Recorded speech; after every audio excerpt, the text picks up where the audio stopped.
through that like a mantra.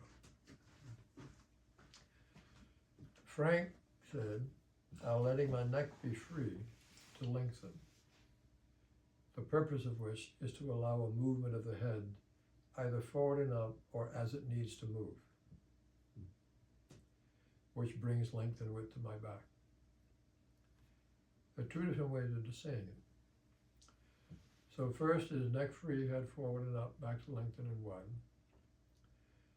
And if you say that to yourself, 30 times, you're going to bring a reasonable degree of freedom to lengthen and move away from extra unnecessary contraction in the muscle groups that we think of as the neck, which includes all the way down into the back and around the front. And it does work. And you will feel more in your back if you do that. We're going to do it in a moment. So letting the neck be free, the purpose of which was to allow a movement of the head forward and up, which then brings length to the spine and width to the back, will give you more of what happens, which is part of an ongoing continuum, and Rachel Prabhaka can explain this better than I can with anatomy, which is the movement of the top vertebra along the condyles of the occiput. It does this. It goes back and forth. It slides back. So the head slides back like this along the condyles of the occiput, or the head doesn't slide back. The top vertebra, but the top vertebra can't function on its own. It has the second top vertebra. So you got the axis and the atlas. So what you get is a movement back here and forward and back and forth. But then because of the axis, you get a movement this way as well. So you're really kind of bobbling around. Mm-hmm. So the head is a little bit more of a bobble than it is Mr. Bobble, than it is back and forth, back and forth. But if you think of letting the neck be free, the purpose of which is to allow a movement away from the body forward and up, you'll sense, you can learn how to sense the internal movement of the atlas moving along the condyles. And you will go back, and you will experience the length of your spine and the width of your back as you breathe. Yeah, that's interesting because I feel when you talk about forward and up, the forward part doesn't quite make sense. Well, everybody goes forward. Because it feels to me more like the direction I'm sensing is more what you're just describing, which is a little bit more of a sliding backward. That's it, slides backwards. Not a forward thing, like the forward. Well, forward, it's like the word forward and up are two different words, but they're really one word, forward and up. The Korean teacher that Ari worked with for a year, because of the language, for 2 years, she said, head forward enough. I'm letting my neck be free, the purpose of which is allowing my head to move forward enough. I kind of like it. I like it too. So, but it doesn't work. Not quite. Can I make a second observation? May I? Huh? Yeah. I also feel that Frank Jones's wording is more together. It's more of the back and the neck working together. It is as a single thing, whereas Alexander's feels a bit separate. Like neck is this one thing, and then back does this other thing. Yeah. Whereas to allow the back to lengthen and widen seems like it's the other thing effect of is it's happening. Yeah. It's happening before you ever decide to do it. but it's happening in a diminutive way because of your use. So the word is let, and people don't let. That's why Alexander said, I wish I'd never come up with the directions, because they're doing it.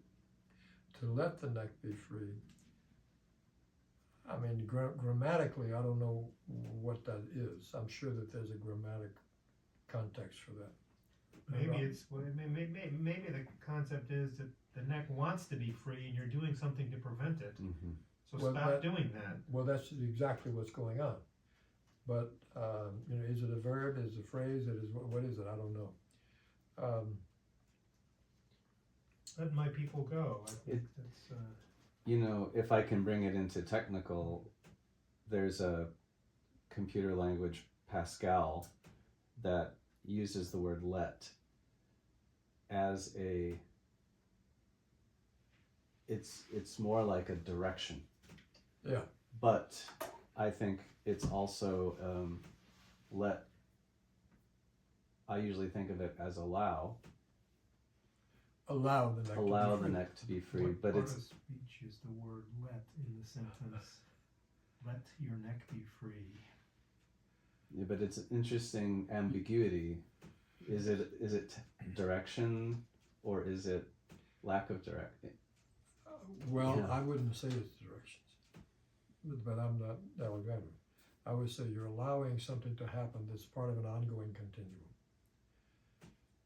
Because the way you're using yourself is inhibiting or impeding Mm-hmm. that ongoing continuum. I hope you got that, Ari, because that's exactly what it is.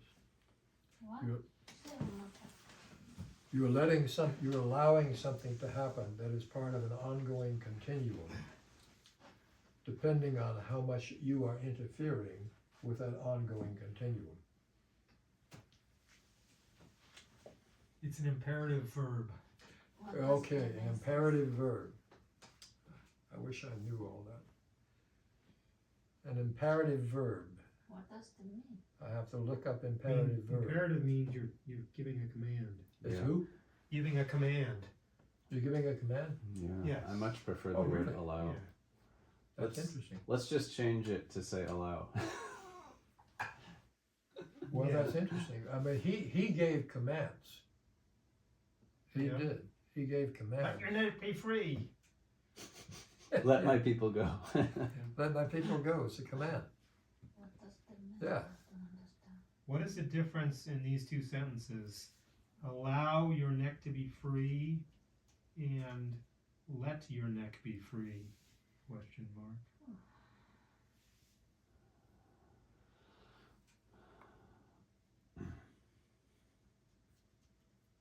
Both sentences give permission or encourage letting the neck be free. Say it again. You have to talk to us. Both sentences, did you hear the sentences? Yeah. Okay, both sentences give permission or encourage letting the neck be free, often in contexts like relaxation or posture guidance. Allow is more formal and neutral, focusing on the action of giving permission itself without much emphasis on who is permitting it. Does that make sense? Let is more informal and can suggest a personal involvement or willingness, often used in casual directions or spoken English.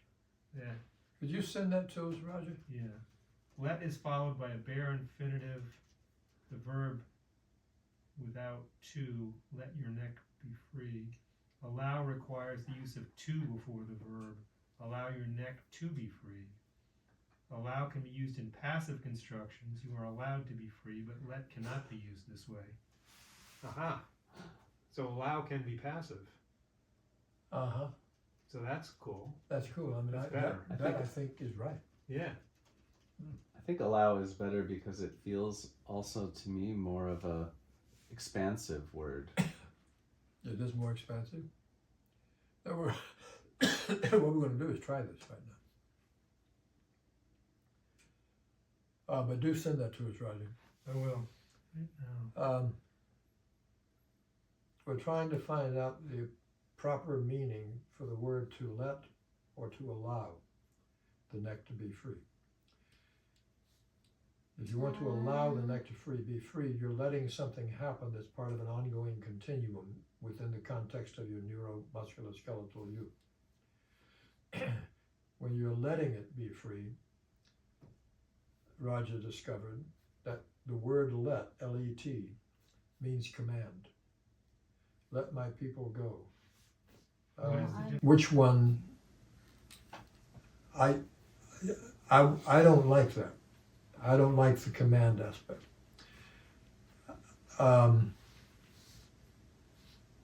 His first use, Ari, was the word wish. I wish my neck to be free. I'm a little bit more passive. If I allow my neck to be free, I'm letting something happen that's already part of what is happening within me, moment by moment, because it has to be free enough from contraction to allow the rest of me to be in homeostasis.